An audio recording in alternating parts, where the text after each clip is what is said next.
Welcome to key talks. ముఖ్యమంత్రి రేవంత్ కి ఎదురైన పెను సవాల్కి జానారెడ్డి మరోసారి పరిష్కారం చూపించారా? కాంగ్రెస్ లో సంక్షోభానికి ప్రస్తుతానికి తెరపడినట్టేనా?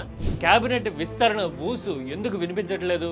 ఈ ప్రశ్నలన్నిటికీ సమాధానం చూస్తే అసలు కాంగ్రెస్ లో వాస్తవ పరిస్థితి ఏంటో, ముఖ్యమంత్రి రేవంత్ రెడ్డి ఎలాంటి సిచ్యువేషన్ ఎదుర్కొంటున్నారో మనకు అర్థమవుతుంది. డీటెయిల్డ్ గా చూద్దాం. అంతకంటే ముందు మీరు కీ టాక్స్ ని సబ్స్క్రైబ్ చేయడం మర్చిపోకండి.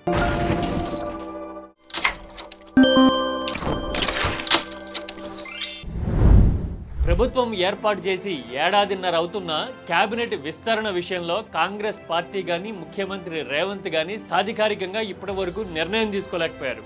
ఎందుకంటే అన్ని వైపుల నుంచి వస్తున్న ఒత్తిడి, డిమాండ్లు ఒక కారణమైతే, ఏ నిర్ణయం తీసుకుంటే ఎవరిని పక్కన పెడితే పరిస్థితులు, పరిణామాలు ఎలా మారతాయో, అదుపు చేయలేని సిచ్యువేషన్ ఎక్కడ పుడుతుందో అనే ఆందోళన, భయం అనేది ప్రధాన కారణం. అందుకోసమే రేవంత్ ఢిల్లీ చుట్టూ తిరుగుతున్నా, నేను పరిస్థితిని కంట్రోల్ చేసుకుంటాను, కేబినెట్ విస్తరణకి అనుమతి ఇవ్వండి అని అధిష్టానాన్ని అడుగుతూ ఉన్నా గానీ అడుగు ముందుకు పడలేదు ఇప్పటి వరకు. ఇలాంటి సమయంలో వ్యూహాత్మకంగా రేవంత్ జానారెడ్డిని ముందు పెట్టి కొందరికి చెక్ పెట్టారు అనే చర్చ జరుగుతూ ఉంది. హైదరాబాద్, రంగారెడ్డి జిల్లాలకి కేబినెట్ లో చోటు తప్పనిసరిగా ఇవ్వాలి, అలా ఇచ్చేటట్టయితేనే కేబినెట్ విస్తరణ విషయంలో క్లియర్ గా ముందుకెళ్లాలి అని జానారెడ్డి డిమాండ్ చేయడము, అధిష్టానానికి లేఖ రాయడం ఈ ప్రాసెస్ లో కీలకమైన పరిణామంగా చెప్తూ ఉన్నారు. అందుకోసమే కోమటిరెడ్డి రాజగోపాల్ రెడ్డి నేరుగా జానారెడ్డి పేరు ప్రస్తావించి జానారెడ్డి గారు కూడా మహాభారతంలో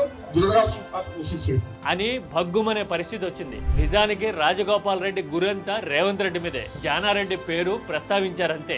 అవునా, జానారెడ్డికి అంత ప్రాధాన్యం ఉందా? విశ్రాంతిలో ఉండి క్రియాశీలక రాజకీయాలకు దూరంగా ఉన్న జానారెడ్డి అంత ప్రభావం చూపగలరా అని ఎవరికైనా డౌట్ ఉంటే గనక కాంగ్రెస్ రాజకీయం ఎలా ఉంటుందో అర్థం చేసుకోవడానికి మీరు ఉదాహరణ తెలుసుకోవాలి. సరిగ్గా 3.5 సంవత్సరాల కిందటి విషయం. పిసిసి అధ్యక్షుడిగా ఉత్తమ్ కుమార్ రెడ్డి స్థానంలో కొత్త అధ్యక్షుడిని ఎంపిక చేసేందుకు కాంగ్రెస్ అధిష్టానం ఆలోచన చేస్తూ ఉంది. అప్పటికున్న పాజిటివిటీ, విధేయత, సీనియారిటీని బట్టి జీవన్ రెడ్డి పేరుని దాదాపుగా ఖరారు చేశారు అనే ఫీలర్స్ పార్టీలో ఆల్రెడీ వచ్చేసాయి.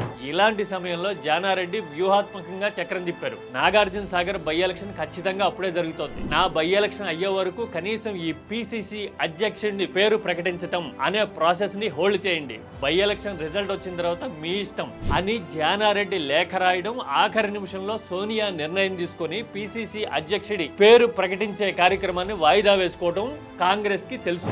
ఆ తర్వాత రేవంత్ రెడ్డి ఢిల్లీలో వ్యూహాత్మకంగా చక్రం తిప్పి పిసిసి అధ్యక్షుడు అయ్యారు. అంటే రేవంత్ కి అవసరమైన ప్రతిసారి, క్రైసిస్ వచ్చిన ప్రతిసారి జానారెడ్డి అండగా నిలబడుతూనే ఉన్నారు. ఈసారి కూడా అలాగే జానా రేవంత్ ని ఒడ్డున పడేశారు అనే మాట కాంగ్రెస్ లో వినపడుతుంది. అయితే కేబినెట్ విస్తరణ ఎన్నాళ్ళు వాయిదా వేయగలుగుతారు? గ్రూపులు అసంతృప్తుల్ని ఎన్నాళ్లుగా ఆపగలుగుతారు? 6 మినిస్ట్రీ బెర్తులు ఖాళీగా ఉంటే 32 మంది పోటీలో ఉన్నారు. తీవ్రమైన ప్రకటనలు చేసి ఒత్తిడి తెచ్చి అధిష్టానాన్నే ఆలోచనలో పడేసేలాగున్నారు అనే ఫీలర్స్ ఓపెన్ గా వస్తున్న సమయంలో కాంగ్రెస్ అసంతృప్తిని జానా తాత్కాలికంగా చల్లబరచగలిగారు. కానీ ముందు ముందు ఏం జరగబోతోంది అనేది మనం భవిష్యత్తులో చూడబోతున్నాం అనుకోవాలి. మీరేమంటారు? కాంగ్రెస్ లో ఉన్న అసంతృప్తుల్ని ముఖ్యమంత్రి కోసం జానారెడ్డి చేస్తున్న బ్యాటింగ్ ఎంతవరకు సక్సెస్ అవుతుంది అనే ప్రశ్నలకి మీరైతే ఏమంటారు? మీ అభిప్రాయాన్ని కామెంట్ లో చెప్పండి. Don't forget to subscribe key talks.